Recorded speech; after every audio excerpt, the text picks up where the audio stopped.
All right, today we're going to get started with adding on to my last video, which was faceting in a dry leather hard stage. We talked about using different shear forms to be able to add different textured results and carving additions to bowls. Sometimes this is a good process for thick bowls, but also leaving bowls a certain thickness to be able to do that trimming, carving process. Today we're going to talk about faceting in the form of using in a wet form on a freshly wheel thrown piece. This piece here is from the use of what they call a wiggle wire, a spring that is stretched out. This process can be done as is, or the piece can be stretched out continuously a little bit afterwards. I'll show you both this in a bottle and a bowl form today and go over some trimming of both those pieces. Just as we talked about in the faceting, the thickness of this will depend on how deep you want those grooves to be, but also how much you want to stretch this piece out. So when you're throwing your bowl, be conscious about how thin it is in certain areas. Remember, with your throwing, nice stability in these pieces. Again, these forms seem to have some high walls, just like some of my faceted pieces. And I'm going to leave these about a good ½ inch today. It's a little bit thicker than what I do on some of my thrown faceted forms.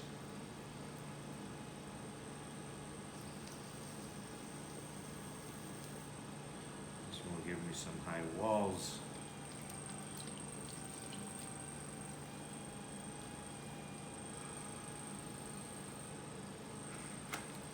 Typically, I like to use this rib on the outside to clean this edge up, make sure I have a nice smooth surface to work with there.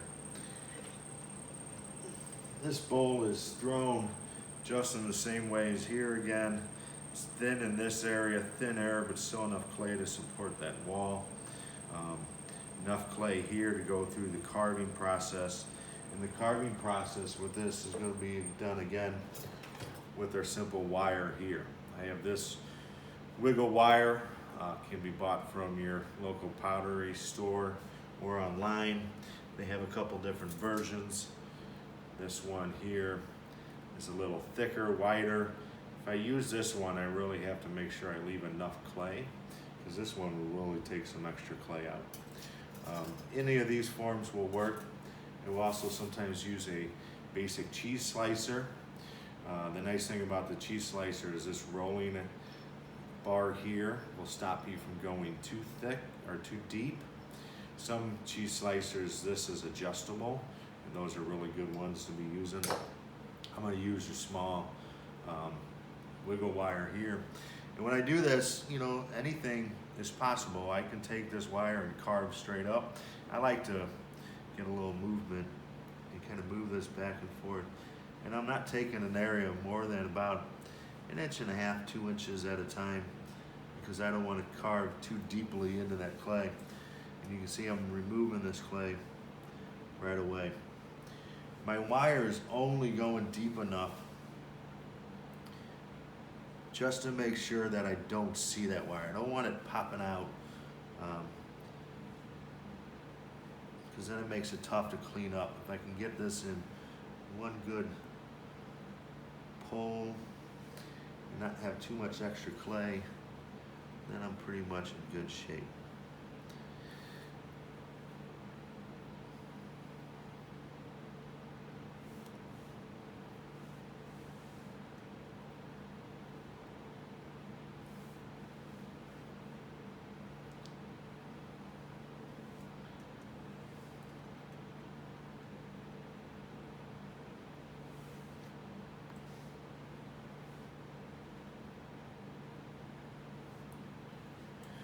Once that is done, you can see the pattern that it has created. Now I like that pattern, but I enjoy this process more when this becomes stretched out a little bit more. It gives a softer smoother texture. The trick is with this is to not be using your outside hand, otherwise that's going to mess it up. So knowing that thickness and kind of feeling that thickness ahead of time can really kind of help you out here. That's the trick with any beginner's throwing, is really learning that thickness and how much you can really push on this clay. I'll take just this rim here, kind of pull that, squeeze that in between my fingers and give that a nice finish.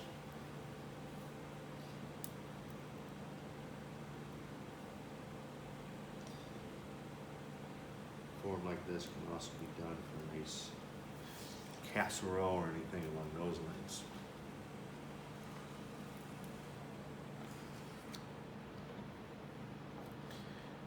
As you can see, that stretching gives it a little bit nicer quality, a little bit better appearance. Now, the bowls can be done. They're a little short. They don't really show some of that surface as best as they can. I like to do some of this work in the bottle form stage. I'll trim this one for you in a moment, but you can see on this one, it being longer, you really get the nice effects on it. So I'm going to go through this trimming process. Just as in a bowl, I want to make sure I understand my thickness, so I'm going to throw a shape that looks like this. And I just want to show you the interior of what this will look like. To be able to really stretch this out, I'm trying to leave some extra clay in this middle here. This is the area that will get stretched the furthest. And I want this to be straight up and down here, so that when I carve, I don't have to adjust that wire movement, and I can just come in and cut that area up there. But as you can see, as I do that, this area, as it stretches out, is going to get the thinnest. So this is what the profile is going to look like on a larger bottle when I get started on that here now.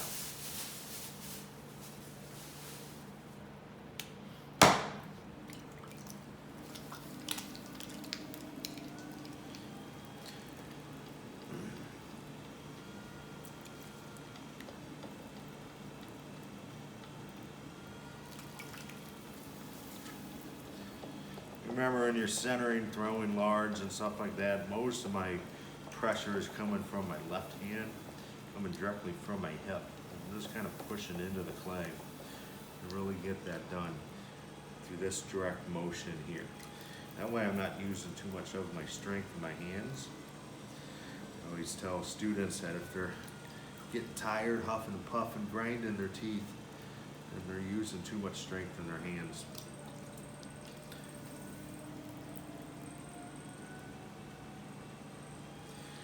Now pretty quickly here, I want to start getting an understanding of what clay I'm going to use to create that bottleneck form here. So this is some area here that I'm thinking of ahead of time.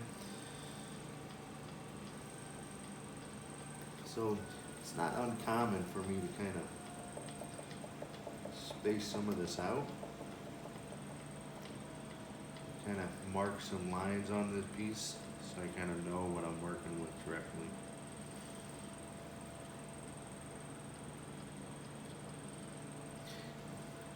This is one of those areas where you want to think about form over function, function over form. And that meaning, on your first couple times here, you're not going for world records to keep this to a certain thickness. You're not trying to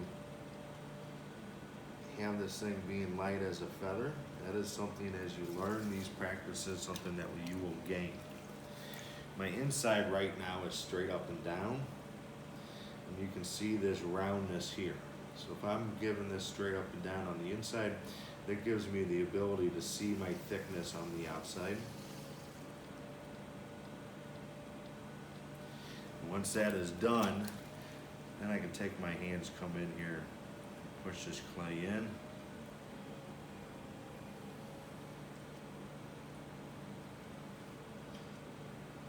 Make this straight up and down on the outside, so I can go through that carving process.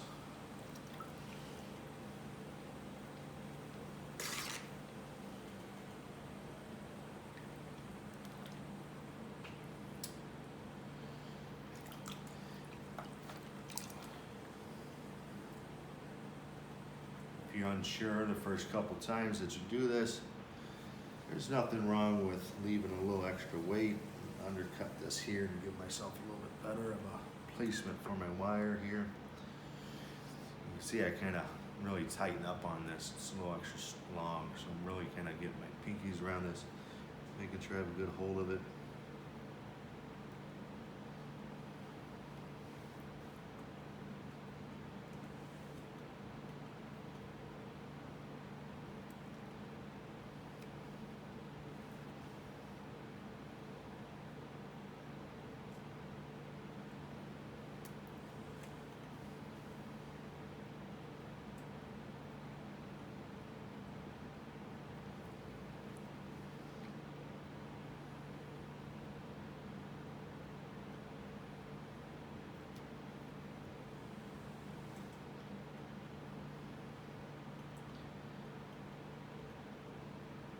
I'm making these, I kind of always fast forward and think about my glazing. Now with this type of texture, these fake ash glazes look really great if you're firing a cone 10.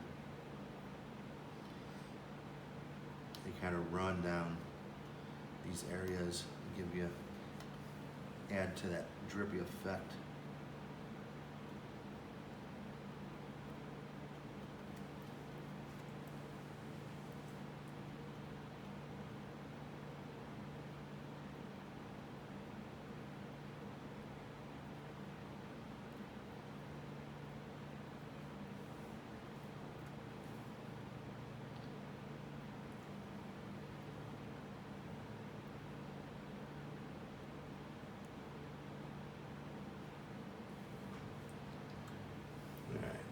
Now that is done,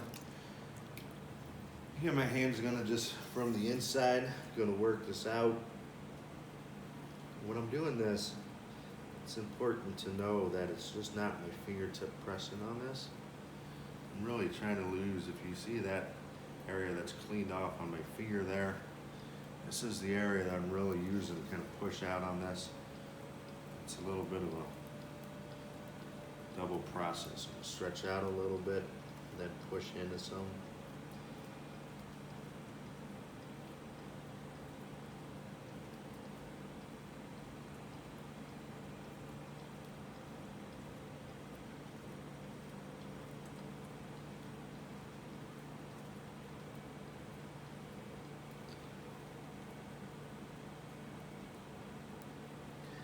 Do this bottlenecking. Remember, it's 3-point.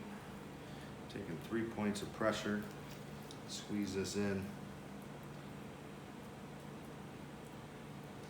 I'll kind of come back and re-throw this a little bit, thin in and out. Really subtle touches at this point.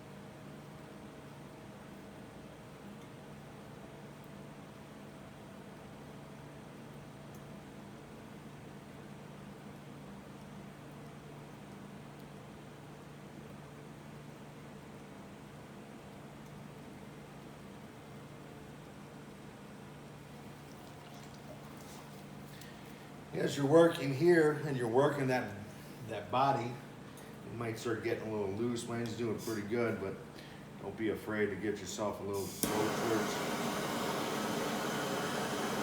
Lead up some of that shoulder area.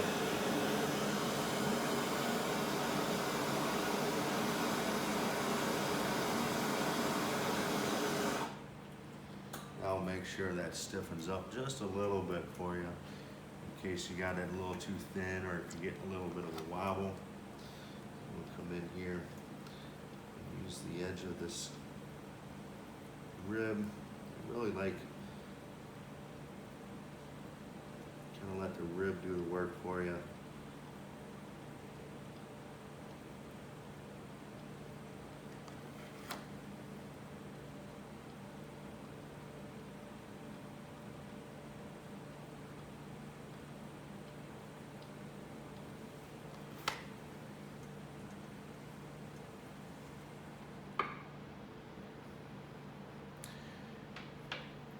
And there we have it.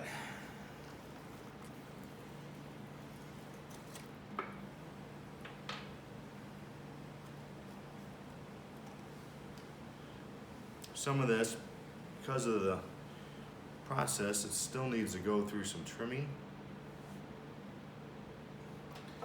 in order to trim some of these pieces. A typical bowl, again, I'm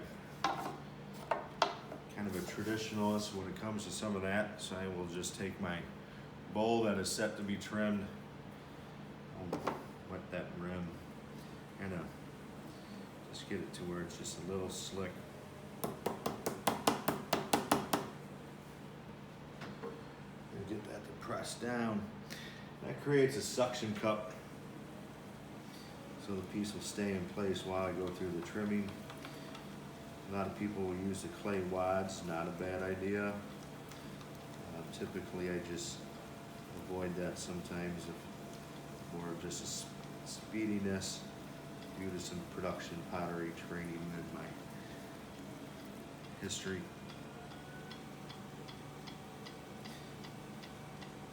Sometimes they will come off loose a little bit, and I can just quickly put that back in the center and kind of keep working with it.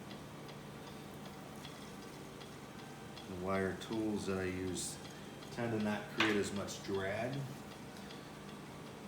so that's another reasoning I can get away with that process and not using the clay lugs.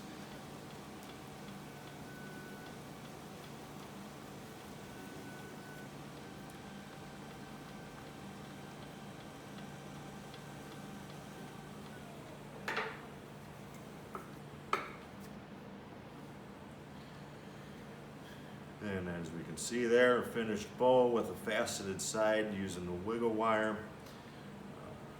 Just has a nice texture, a nice feel when you go through that process. Now, that has been done with the wiggle wire, and you can see on this form here, this is done with a cheese slicer, and then it was stretched out to give it that round shape. Sometimes this can be done just to a freshly done piece and left as is, which is very symmetrical geometric sides. But I like having this kind of stretchability where some of that clay even separates and gives that antique finish to them. And then the question is how do you trim some things like that? A lot of times for this, I'll end up going back to my Griffin grip. And remember, on the Griffin grips, I just want to make sure that they're sitting nice and flush down. If there's any debris on the wheel, then it has a tendency to leave that lopsided or sitting on a back pin. I'm going to take a chuck. So this is a Bish-fired chuck. A lot of times for larger pieces, I will make my own chuck. This is just thrown clay, large piece of clay, centered. It's at a good leather hard stage right now. The clay really connects to this. If I'm doing shoulder bodied pieces like this, then they can kind of really sit in there nicely, easily, and go through the trimming process there without using the arms or the post to the Griffin grip, which many of you, or some of you have familiarity with. Some of you probably don't have a clue what I'm talking about, but that's okay too. If you get this best piece really soaking wet, you can get this piece to attach to it.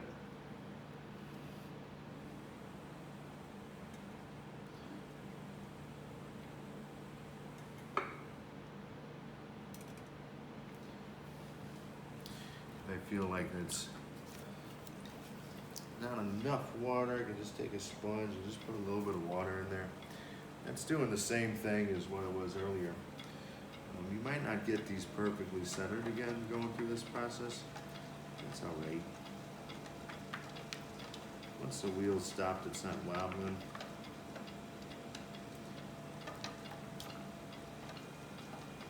Sometimes when you're making new forms, you just have to kind of embrace the shake. There's a good video on YouTube of an artist that had to deal with embracing the shake.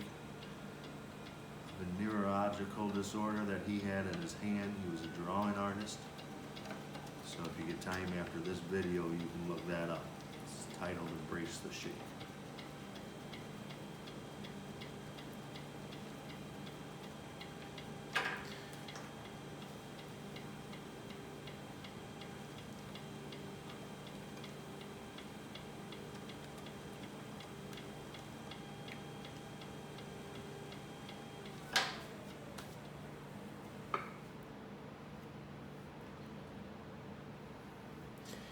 Now we have a nicely designed bottle with the faceted rim. It's a little bit smaller version of the one I threw earlier. These shapes work really great. They can be something as basic as this, as basic as a bowl. Then once you kind of get some practice at these items, you can start turning them into different size jars.